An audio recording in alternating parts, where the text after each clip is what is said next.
Hello everyone, কেমন আছেন সবাই? সবাইকে স্বাগত জানাচ্ছি মিতুস কিচেনে। বরাবরের মতোই নতুন একটা রেসিপি নিয়ে চলে এলাম। আমার আজকের রেসিপি চিকেন দম বিরিয়ানি। বিরিয়ানিটা কিন্তু সবাই কম বেশি অনেক পছন্দ করে, আর একদম ঘরোয়া পদ্ধতিতে এই বিরিয়ানির রেসিপিটা আমি আপনাদের সাথে শেয়ার করছি, সকল টিপস সহ। বিরিয়ানিটা দেখেই বুঝতে পারছেন কতটা পারফেক্ট হয়েছে। আশা করছি আজকের এই ভিডিওটি সবার কাছে ভালো লাগবে। সো ভিডিওটা স্কিপ না করে দেখতে থাকুন, আর কথা না বাড়িয়ে মেন ভিডিওতে চলে যাচ্ছি। বিরিয়ানিটা করার জন্য কিন্তু আমি এখানে চিকেনের পিসগুলো নিয়েছি। এখানে কিন্তু আমি খুব বেশি বড় পিসও নেইনি, আবার একদম ছোটও করিনি, মিডিয়াম সাইজ রেখেছি। আপনারা আপনাদের পছন্দ মতো যে কোনো সাইজে কিন্তু চিকেনটা কাট করে নিতে পারেন। চিকেনটাকে কিন্তু আমি খুব ভালোভাবে ধুয়ে তারপর জল ঝরিয়ে নিয়েছি। তারপর আমি এর মধ্যে দিয়ে দিলাম স্বাদ মতো লবণ, 1 চা চামচ লঙ্কার গুঁড়ো, আর দিয়ে দিব 1/2 চা চামচেরও কম হলুদ গুঁড়ো, 1 চা চামচ ধনিয়া গুঁড়ো, আর দিয়ে দিব গরম মশলা গুঁড়ো। এখানে গরম মশলা গুঁড়োটা আমি দিয়েছি 1/2 চা চামচ, আর জিরা গুঁড়োটাও দিয়েছি 1/2 চা চামচ। আর এরপর আমি এখানে দিয়ে দিব টক দই, 2 টেবিল চামচ টক দই দিয়ে দিব। আর এই টক দইটা কিন্তু আমার ঘরেই বানানো। খুব তাড়াতাড়ি এই টক দইয়ের রেসিপিটাও কিন্তু আমি শেয়ার করব। ভিনেগার দিয়ে কিন্তু এই টক দইটা আমি বানিয়েছি। তারপর আমি এখানে দিয়ে দিলাম আদা রসুন বাটা। এখানে আমি 1 চা চামচ করে আদা রসুন বাটা দিয়েছি। এখন এই সবগুলোকে একসাথে খুব ভালোভাবে মিশিয়ে নিতে হবে।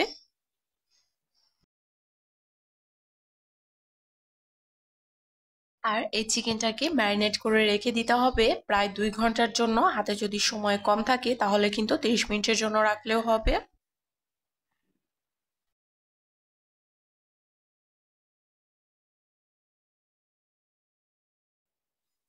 এখন একটা বাটিতে আমি নিয়ে নিচ্ছি খুবই সামান্য পরিমাণ জল। এর মধ্যে আমি দিয়ে দিব গুঁড়া দুধ। এখানে আমি 1 প্যাকেট গুঁড়া দুধ দিয়েছি। আর তারপর আমি এর মধ্যে দিয়ে দিব ঘি। ঘিটা দিলে কিন্তু খেতে বেশ ভালো লাগে। ঘিটা কিন্তু স্কিপ করা যাবে না, ঘিটা কিন্তু অবশ্যই দিতে হবে। তারপর আমি এখানে দিয়ে দিলাম কেওড়ার জল, আর দিয়ে দিলাম গোলাপ জল। এখন এইগুলোকে একসাথে খুব ভালোভাবে মিশিয়ে নিতে হবে। কেওড়ার জল আর গোলাপ জল কিন্তু আমি এখানে 1 চা চামচ করে দিয়েছি। তারপর একটা প্যানে আমি দিয়ে দিলাম সামান্য পরিমাণ তেল। এর মধ্যে আমি কেটে রাখা আলুগুলো দিয়ে দিলাম। আর আলুগুলো আমি কিন্তু একটু বড় সাইজ করে কেটে নিয়েছি, দেখে বুঝতে পারছেন। এখন এই আলুগুলোকে খুবই হালকাভাবে ভেজে নিতে হবে। খুবই হালকাভাবে ভেজে কিন্তু এগুলোকে আমি তুলে নিলাম। এখন আমি বেরেস্তাটা করে নিব। পেঁয়াজটাকে কিন্তু আমি খুব ছোট ছোট করে পিস করে কেটে নিয়েছি। আর বিরিয়ানি কিন্তু বেরেস্তা ছাড়া একদমই ভালো লাগে না। আমি এখানে সবগুলো পেঁয়াজ কিন্তু দিয়ে দিয়েছি। আর এরপর আমি এখানে দিয়ে দিব লবণ।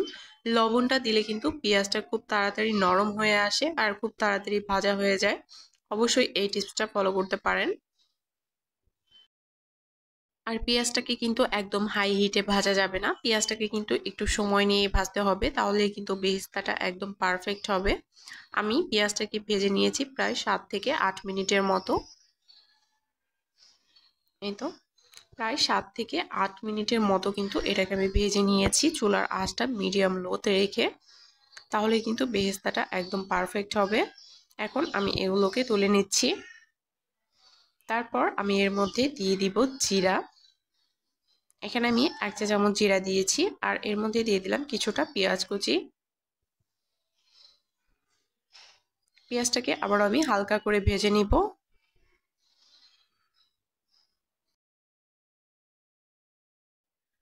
পেঁয়াজটাকে কিন্তু বেরেস্তার মতো করে এখন ভাজা যাবে না। যখন হালকা একটা কালার চলে আসবে তখন আমি এর মধ্যে দিয়ে দিব চিকেন। চিকেনটাকে কিন্তু আমি 2 ঘন্টা ম্যারিনেট করে রেখেছিলাম। চিকেনটা দিয়ে প্রথমে আমি এটাকে ভেজে নিব প্রায় 5 থেকে 6 মিনিটের মতো। আর চিকেনটা ভাজার সময় কিন্তু চুলার আঁচটা মিডিয়ামে রেখে ভাজতে হবে। এই চিকেনের মধ্যে এখন আমি আলুর টুকরোগুলো দিয়ে দিব। আলুটাকেও আমি চিকেনের সাথে আরো কিছুক্ষণ ভেজে নেব।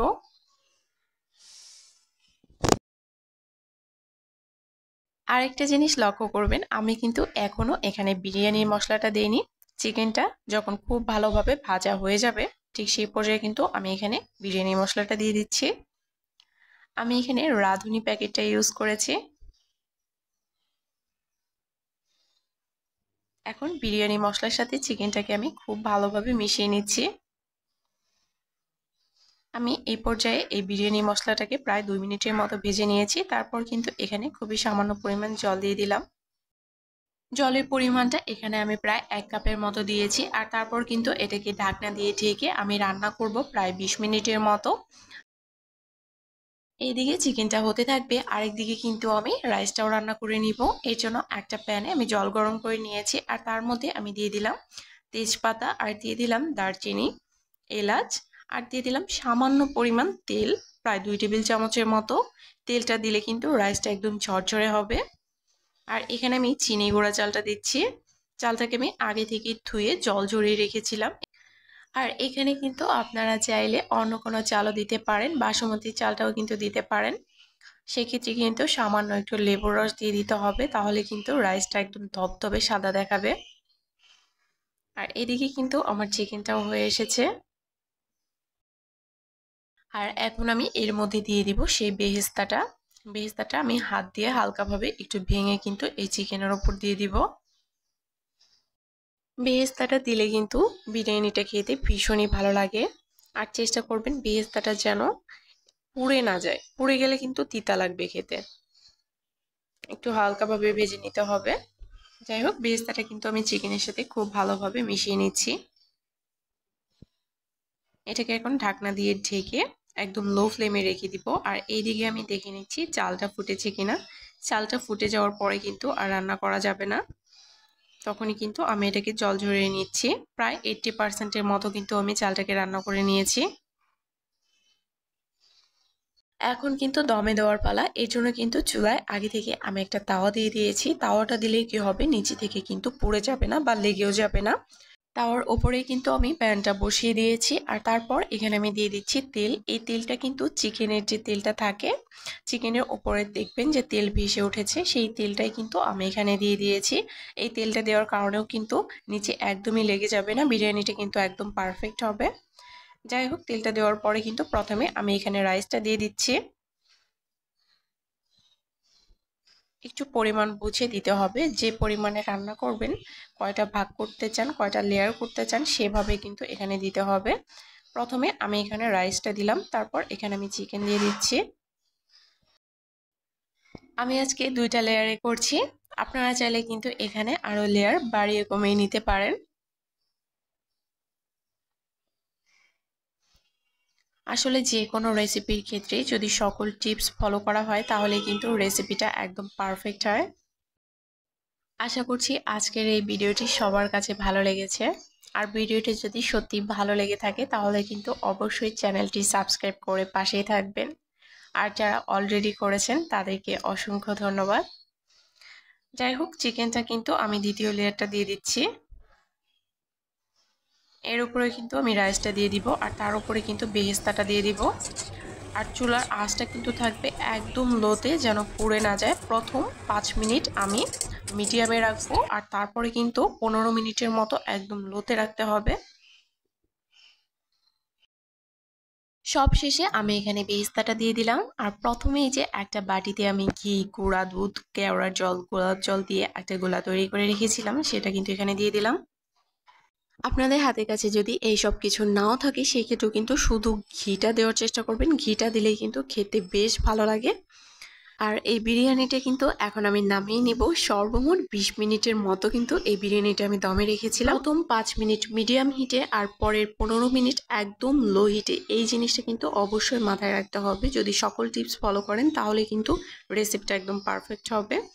আর দেখতে পাচ্ছেন বিরিয়ানিটা কতটা পারফেক্ট হয়েছে, খেতে কিন্তু অসম্ভব মজা হয়েছে। আর আলুগুলোও কিন্তু একদম নরম হয়েছে।